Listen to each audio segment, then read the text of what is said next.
Hello there, folks, and welcome to Christ in Every Word, a podcast of the Concordia Bible Institute, housed on the beautiful campus of Concordia University, Wisconsin. This is your opportunity to read, mark, learn, and inwardly digest the sacred scriptures with me, Dr. Brian Gurman, Assistant Professor of Theology here at the university and the Director of the Concordia Bible Institute. We've been making our way through Ecclesiastes, Kohelet, the gatherer, the assembler. And I know what you're thinking. Hey, chapter 12, that's the last one. What are we going to do next? Well, I'm wondering the same thing, but I'll figure it out soon enough. This is the last chapter. We've been through a lot of things, right? There's nothing new under the sun. We kind of batted that around a little bit. There is nothing better for man to do than eat, drink, and find enjoyment in toil. What does that mean? Well, we've talked about that a little bit.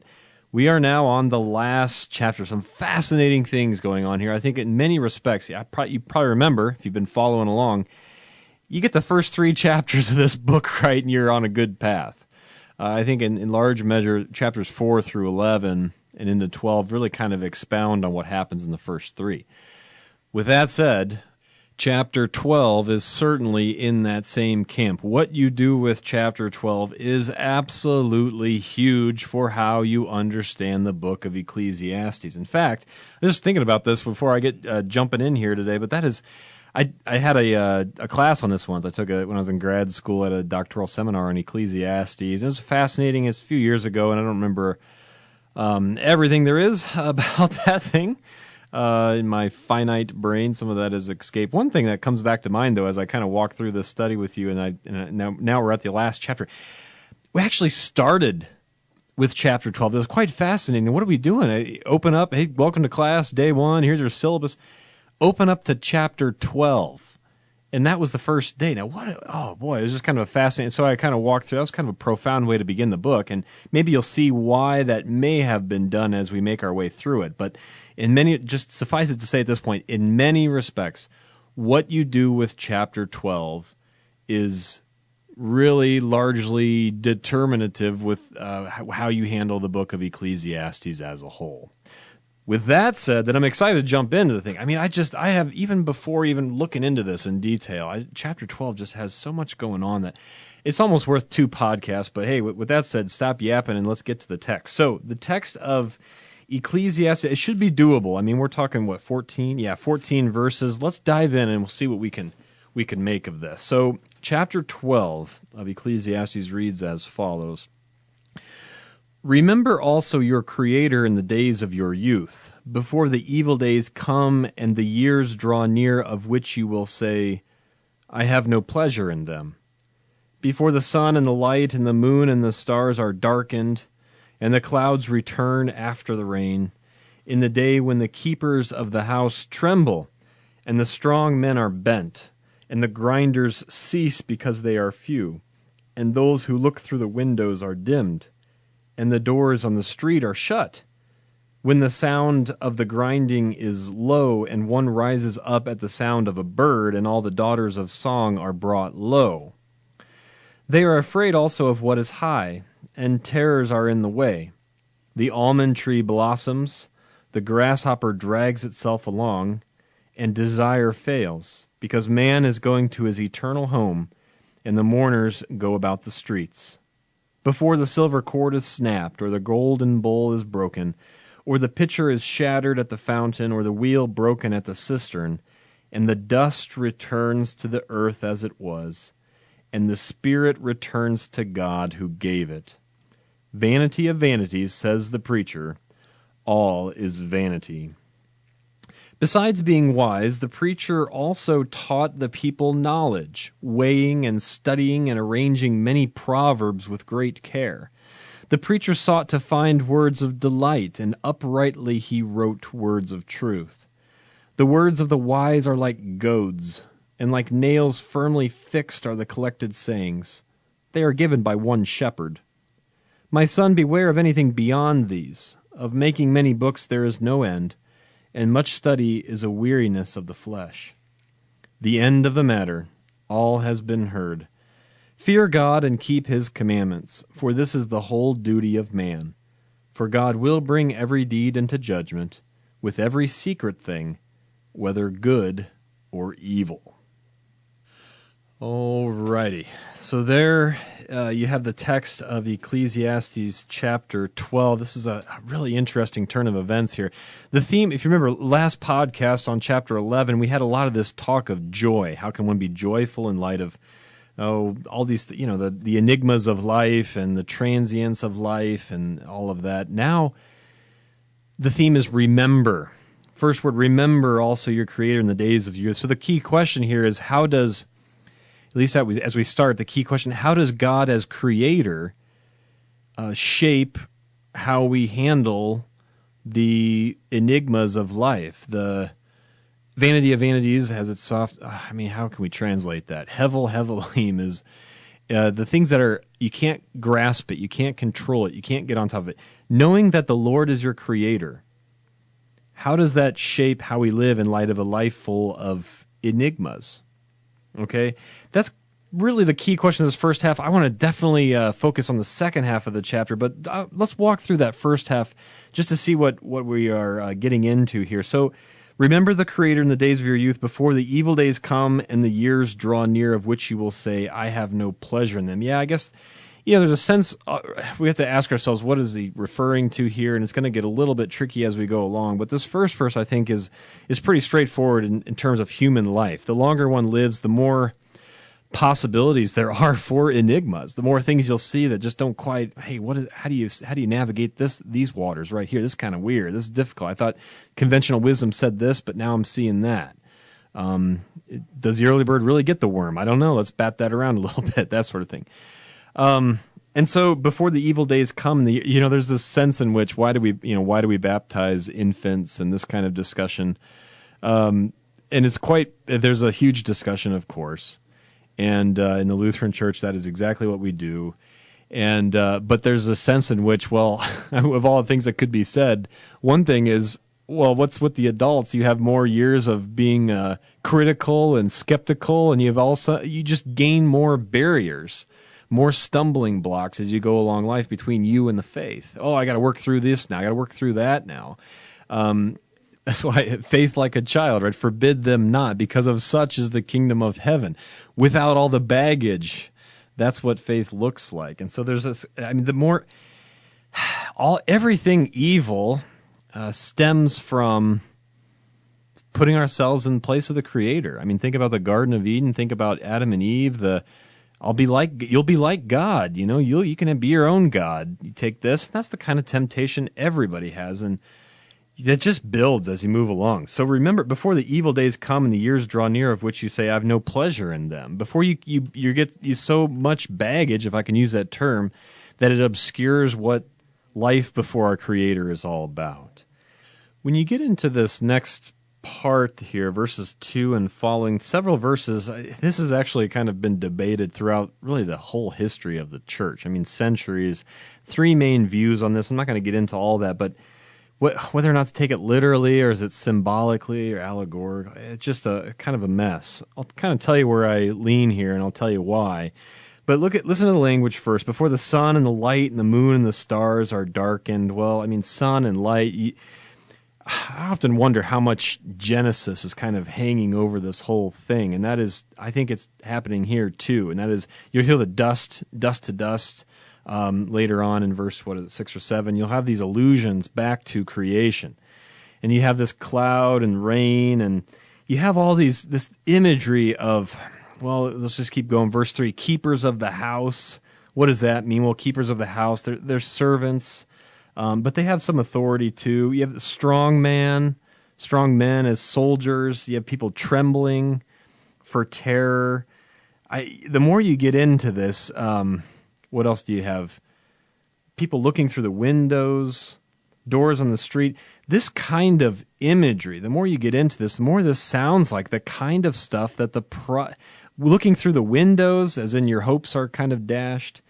The more you get into this, the more it sounds to me like the prophets when they speak about the day of the Lord. Singing of the birds in verse 4. This is when they're ready to pounce, when they found this is the corpse. This is where the vultures, where the corpse is, there the vultures will gather. as our Lord says. Daughters of song, those are people who are mourning. And even you have even this almond tree blossoming. That's it just fascinates me because that's the same thing you see in Jeremiah 1. He gets a vision. As soon as he's called, he gets a vision of an almond branch. And there's a play on the word there in the Hebrew, meaning I'm watching over my word to perform it. And so all the grasshopper drags itself along, desire fails, all this stuff. Nature is not even operating the way it should. Mourners are in the streets, things are snapped, golden bowl is broken. All this through from verses 2 to 6 is just a mess. And I think the more I look at this, is I'm on the view of this is an illusion in Kohelet's own way, which he does have a way. I mean, there is kind of a very unique method to his madness, so to speak. And that is he alludes to things with such a subtle kind of illusion. It's not, sometimes he quotes, but sometimes it's just sort of, it's like he's testing his reader. How many clues will it take you to kind of hone in on what I'm doing here? I mean, he just writes with that sort of vibe. Well, anyway, the more I look into this is straight up, this is day of the Lord language. This is a major catastrophe. This is not just, well, like in verse 1, it was sort of, you start out by saying, well, we're talking about a human life, and the longer you live, that's what, but as you get into these subsequent verses, much more is going on than just, oh, well, then one person who gets old then will eventually pass away. This is a major end time sort of catastrophe, and that is also why it's important to keep all this in perspective. So it seems like you start out chapter 12 with this is just an individual's death, but yet it's connected to end times language throughout the subsequent verses. It's with that in mind that we'll kind of make our closing remarks just with this first half of the chapter, and that is where this verse comes. And I think a lot of commentators see this, and that's rightfully. The dust returns to the earth as it was, and the spirit returns to God who gave it. Okay, we have some work to do here. First of all is, well, the dust to dust thing. Where does that come from? Well, that's Genesis, That's the curse comes along, curses the ground, cursed dust you are, and to dust you shall return. This is the Ash Wednesday of Kohelet right here. What do we do with this? Well, so the first thing to kind of say, and then there's this other line. Okay, real quick, we'll talk about this line because this is still kind of a firestorm, and then we'll talk about how to make sense of this first half of the chapter. The earth, dust to dust, and then as the spirit returns to God who gave it. Well, what is Kohelet? Does he not believe in the afterlife? And is he saying that death is the end and things like that? Not at all. I don't buy it for a second. I think some people, the critical view comes along and says, well, Kohelet doesn't know anything about. Remember earlier, it was back in whatever. Oh, here I am. Remember earlier that thing that was said someplace? I don't remember. He could have just said Sheol, to which you are going. Who knows whether the spirit goes up or down? The beast thing. Remember an earlier chapter? What was it at the end of 3? Who knows whether the spirit goes up or down? That sort of thing. This is exactly the kind of language that he could have used here, but didn't. It's very clear that Kohelet is talking about life after death when the spirit returns to God. He could have said down. He doesn't use the language of down. He doesn't use the language of Sheol. He doesn't use some of this more obscure kind of critical reflection language that we saw earlier in the book just to make his points. It's very clear the spirit returns to God who gave it. This is orthodox stuff. And then with that said, I guess the final question here is we'll tackle this and then take our break. It'll be a nice kind of fit here. But this is the kind of remember your Creator. We start with kind of an individual's death, but Kohelet connects this to the bigger picture. He kind of moves the opposite direction.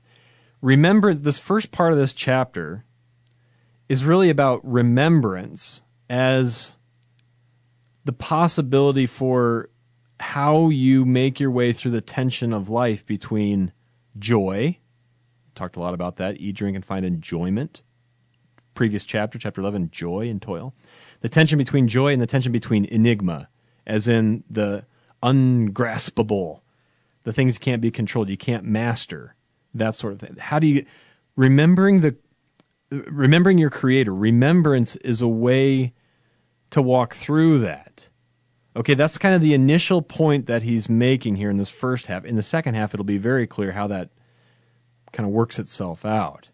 But the key here, and I don't know if I'm being clear, and I'll say it this way, but the key in this first half is to say that the kind of exploration that he was doing earlier, this sort of autonomous behavior, I'm going to run around and just see what kind of things I can gather up, is itself a kind of forgetting.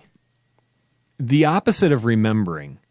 It's a kind of forgetting who you are and a kind of forgetting whose you are. And that really, I think, is going to kind of bridge the gap to get us to the second half and really the last section of this book, where he kind of makes clear what he's talking about. So maybe that's a sort of quasi cliffhanger, at least in my mind, to get you to stay tuned for the second half of this podcast when we return after the break. We'll be back in just a moment to the Concordia Bible Institute podcast. In the meantime, I'd like to have you consider this question.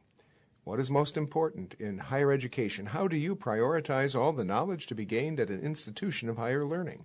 Concordia University, Wisconsin, located on the shores of Lake Michigan in Mequon, Wisconsin, just north of Milwaukee, is an institution that is committed to excellence in learning, but at the same time realizes that excellence in itself is insufficient without development in vocation.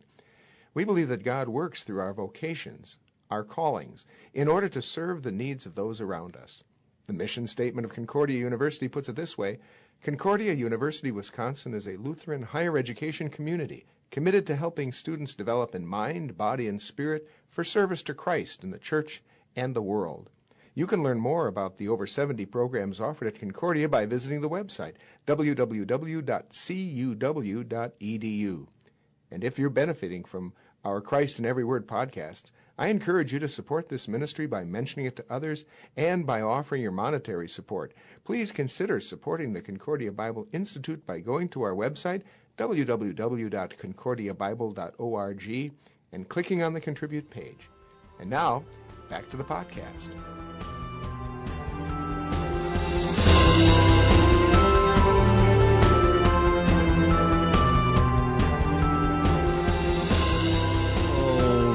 Alrighty there, folks. We're back with our study here. Isn't this exciting? I mean, we're wrapping up the study. It's kind of sad, too, isn't it? I mean, can we drag this along? Maybe we'll do another. No.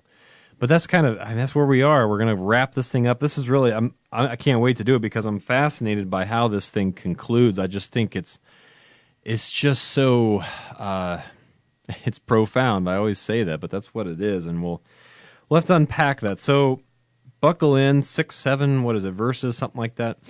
And here's how he concludes. So, verse 8, chapter 12, verse 8, vanity of vanities, says the preacher. We've heard this before. So we have a few things to talk about. First of all, says the preacher. What are we talking about? Somebody else wrote this thing? Well, this is still debated too. So you have this kind of Solomonic figure, right? He's the one who writes this thing. But then we talked about this in the first chapter. Well, it sounds like there's sort of a framework, a frame narrative where somebody else, and this is, I kind of lean with Luther here. If I had to show my cards on the issue, I don't think it's absolutely horrendous if we grant that Solomon's disciples, if you hold to Solomon writing the whole thing, that's one option. If you grant that Solomon wrote the core of it and then his disciples kind of sort of like Baruch to Jeremiah, so to speak, had a framework for this. I mean, Luther himself was really one of the first to deny Solomon writing this book. And that's kind of a story in of itself. I can refer you to the first podcast that we did on Ecclesiastes for more on that. But either way, you have this sort of, we're talking third person now. Okay, so there's a shift of some sort, however you describe the exact contours of that. Says the preacher, everything is vanity. Okay, so vanity of vanities. This is exactly what we started with.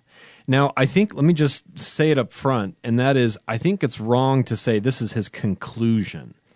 I think there's a little bit more sophistication in just saying, well, that I said this before and I'll say it again, that's where I'm at. Well, yes and no. It's not a conclusion as in this is where I stand. We have a lot more to say. That he'll make it very clear where he concludes, how he concludes.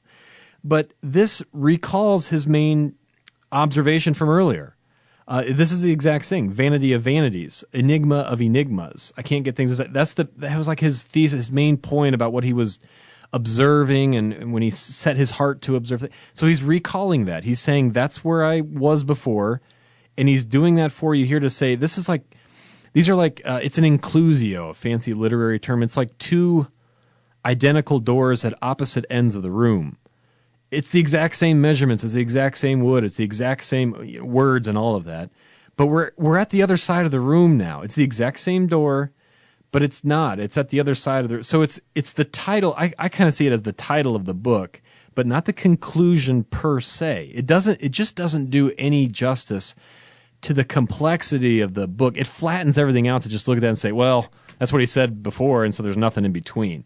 No. If anything that I hope that these podcasts have made clear is that there's all kinds of rich material going on about life and about how to navigate through the tension between enjoying what you do and then the things that we can't understand. So that's where we're at with that. Okay, now, and then here we go, verse 9. This is where it starts. Now we're learning more about the preacher. Besides being wise, the preacher also... See, that's it right there. Like the first question that comes up, how do you get through the verse? And that is the pronouncement that Kohelet, the preacher, the gatherer, the assembler, is wise. Besides being what... think about it. If whatever view you have of who wrote this... besides being a lunatic and being depressed and sitting around like a bump on a log all the time, depressed on the couch. No, besides being wise... This is like the end of Job, where you go through all this complaining, and then all of a sudden the Lord looks at him and says, I'm really upset at your friends because they haven't said anything that's correct about me. Not like my servant Job has. What you have uttered, he says this twice, what you have uttered is correct. Whoa, all that stuff? Job, the complaint, he's cursing his birth, he's accusing God of all this stuff. Yeah, that's all right. That's correct. That's wise. That's exactly, it's like Lady Wisdom, too. You get in the Proverbs, there's Lady Wisdom, there's Lady Folly. So Lady Wisdom pops up in chapter 2. She has permanence, life. Her way is the way of life, and Lady Folly is the way of death. This guy, so Kohelet is, the preacher is wise, and he teaches the people knowledge and weighing and studying and arranging many proverbs with great care. Now, this is going to be translated several different ways. It's really, some of the most intriguing Hebrew I've come across is how you translate this conclusion to Ecclesiastes. I'm looking at this as he always taught the people knowledge. He listened and deliberated and proverbs, and he put in order. He arranged many proverbs. He was constantly involved. He was very deeply interested in pondering, in listening, in gathering. Again, that's what his name, Kahal, gather, Kohelet, the preacher. And what he gathered, this has all the marks of somebody who is sincere, who is committed, who's hardworking, creative, and very interested, very loving toward God's people. The preacher sought to find words of delight, and uprightly he wrote words of truth. This is not just, you get another product of a more critical view that came up since the Enlightenment, was to just look at Ecclesiastes as it was just a mess. And the only way it could be salvaged if somebody came, like an editor came along and wrote like a kind of made it kosher or put an orthodox ending on to say, here's a stamp of approval. And as if there was nothing in the book that was kind of salutary, so we need this endorsement, otherwise it's not going to make the cut. The preacher sought to find words of delight, and he rightly wrote words of truth. Or I'm looking at something like he sought to find words of delight, and he correctly wrote down words of truth. So both the form and the content, both the form, delightful words, his Hevel Hevelim, vanity of vanities, enigma of enigmas, and also the content. He wrote truth. He has words of truth here. It's a way of saying that the journey was legit, if I can use that term. What Kohelet went through is truthful. He knows a thing or two about the enigmas of life. He knows a thing or two, but he's now on the other side. he's gone through the journey. This is the fascinating thing about this first part of this second half of the last chapter. And that is, even if you end up in the exact same place, vanity of vanities, everything is vanity. We heard that beginning, now we hear at the end. You understand the whole thing more fully for it. The pleasure was in the journey. Again, this is like Job. I heard of you by the hearing of the ear. Now my eyes see you. I know you in a whole new level. I know life in a whole new way, even though I ended exactly where I began. This is endorsing the entire book in a way that says there's some profound wisdom here. Throw this in the wisdom section of the Bible too. I got more to say about that, but I want to make sure we get to this.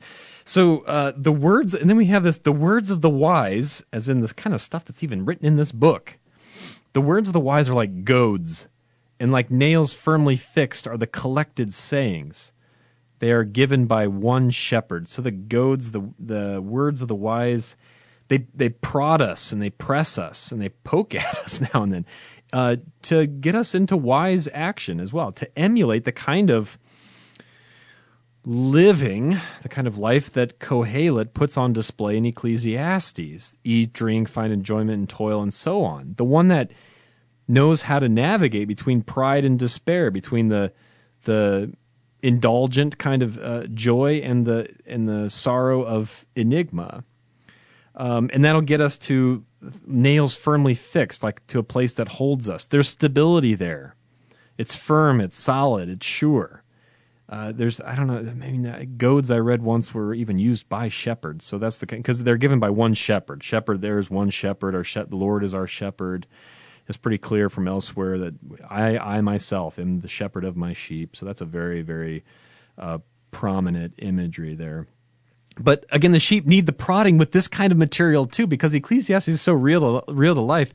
You need to know this kind of thing too, because we know about the enigmas of life. We know about the things we can't control. We know about the things that are outside of our grasp. But we need prodding in that, poking and prodding in our own way as sheep.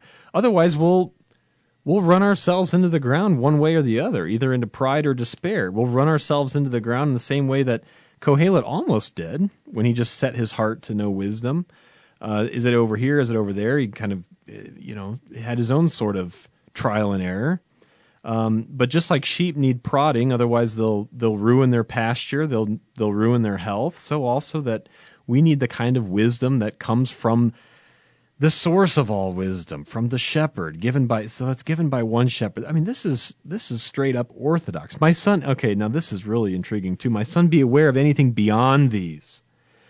Of making many books there is no end, and much study is a weariness of the flesh. This is a fascinating statement. There's really nothing like it in the whole Old Testament. Oh, what do I mean by that? Well, the word here, I mean, it's beyond them, my son, be warned. One can make books without limit. Too much study, too much discussing wearies the flesh. Don't tell it to my students, by the way. But so here we have, it's the words here in the context you need, whether it's instruction or warning, and I think the translations that use warning are correct. That is, they honor the context better. Here we are warned against going beyond the kind of thing that we have in Ecclesiastes. In other words, what we have in this book is sufficient for the kind of wisdom that it claims to proffer. Which is kind of fascinating. Well, it didn't stop you, Kohelet, from writing your own book. But this is a kind of sufficiency. This is the end of John. If everything were written about what Jesus did, I suppose the world itself could not contain the books. And this is the end of Revelation. If anybody adds or subtracts to this thing, the curses will be upon them. This is the end. This is completely and utterly reliable for its own purpose. In other words, Ecclesiastes is so good, you can't improve upon this sort of thing. This is the best stuff around. It might be a chapter on irregular verbs, whereas Proverbs, you get your nouns and all the regular stuff. This might be irregular, but it doesn't get any better than this. In fact, if you want to try to improve upon it, it will beat you down, weariness of the flesh, much vexation. In fact, this is the end of the matter. Verse 13, literally the last word. That's what it says. The last word, all has been heard. Fear God and keep his commandments, for this is the whole duty of man. What does that sound like? Well, right away, fear God. What's the beginning of wisdom? Go to Proverbs, first page, the fear of the Lord. Kohelet ends exactly where wisdom begins. He ends precisely where Proverbs starts. This isn't some crazy book that's out to contradict Proverbs and all these other things. Kohelet went on this journey, and he's saying at the end of it, he says the same thing he learned when he was a kid growing up in catechism class. He didn't find any genuinely new sources of meaning out there, but yet he went on that journey. This is like the T.S. Eliot wrote about that. The end is the beginning again. Only you understand the thing more fully now. The Bible's so down to earth, it knows a thing or two about how life works and how to navigate through the tensions that Ecclesiastes presents to us. So fear God, keep his command. Well, so there you have the wisdom, fear God, which itself comes from other books, and then also keep his commandments. What are we talking about commandments? Well, now we're talking in the realm of Moses and Deuteronomy and all this. This is the Torah. So in this ending, we have one more verse to do still, but in this ending, you see a connection to the most conventional foundational wisdom and law in the nation of Israel, in the scriptures of Israel. It doesn't get any better than that. How does that affect our reading of the book? Well, you see what happens here. This kind of ending prevents Ecclesiastes from being ripped out of the Bible and going off on its own way and slapping down some weird, bizarre, unorthodox teachings. This is why, so as much as you have to understand passages from Ecclesiastes in the context of the chapter and then of the book of Ecclesiastes, here's a passage, perhaps more clear than many others in the Bible, that ties it to an even larger corpus of literature, the wisdom, the law that's elsewhere in the Bible. In other words, listen to Ecclesiastes, give it its voice, but hear that voice in the context of the much larger choir that is the Bible. I mean, that's what I tell to my students, and that is, play the contrabassoon. It's an instrument, very low. Very depressing, ominous, low, has a way of speaking about the depths. All right? Now you cue up Beethoven's Ode to Joy. Picture that in your head. Maybe it'll get stuck in your head the rest of the day. You're welcome if it does. Beethoven that's a very clear, it's triumphant. Dun, dun, dun, dun, dun, dun, dun, dun. It is joyful. I mean, joy, right? Ode to joy. It's joyful. It's triumphant. It's victorious. Beethoven used the contrabassoon, that deep instrument, in that symphony. It has a voice. It can be heard on its own. It can be appreciated. It should be heard and talked about a lot, regularly. And yet when it is, remember that it also takes place in a much bigger context. It also is one part of a much bigger, clear, uplifting, victorious message of joy that comes in Christ our Lord. This is the beauty of Ecclesiastes. It knows the enigmas of life. Practice the contrabassoon. Take lessons and talk about it. But always remember to hear that in the larger choir of how it contributes to the overarching message. The end of the matter. It's also a warning, as in, don't be digging around elsewhere. What we have here is sufficient and will never be improved upon.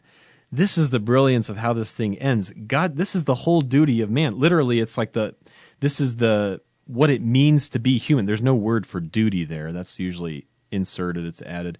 For this is what it means to be human, or this is what life is all about. It's not going to get any better than this. That's the same thing with John's gospel. It's booked up. You can go find all kinds of, there are other things. I think John knew that there were other records of Jesus. Well, somebody wrote about the kind of carpentry he did. And there's, here comes some of these, maybe Jesus was married. Here's a fragment claiming Jesus was John said, look, there's all kinds of things circulating about Jesus. But these things have been written in order that you may believe that Jesus is the Christ, and that by believing you may have life in his name. There's a sufficiency in what has been written there, and so also there's a sufficiency here in Ecclesiastes. Everything about what it means to be fully human is appropriately given here. Fear God and keep his commandments is literally, that is every person. That is the whole of a person. Irenaeus once said, early church father Irenaeus once said that the glory of God is the human being fully alive.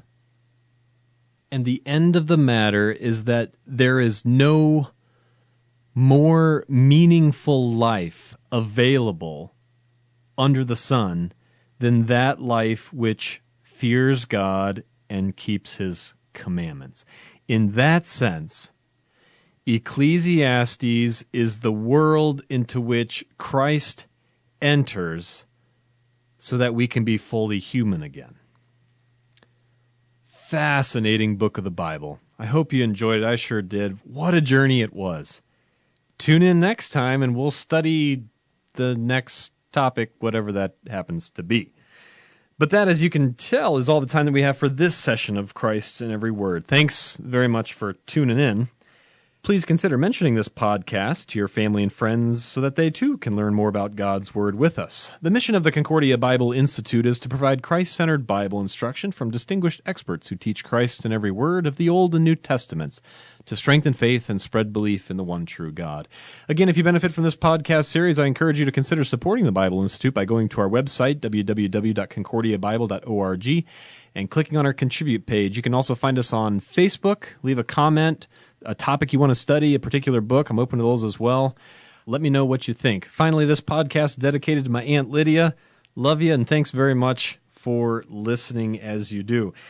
Until next time, I'm Dr. Brian Gurman, wishing you God's blessings in Christ Jesus our Lord.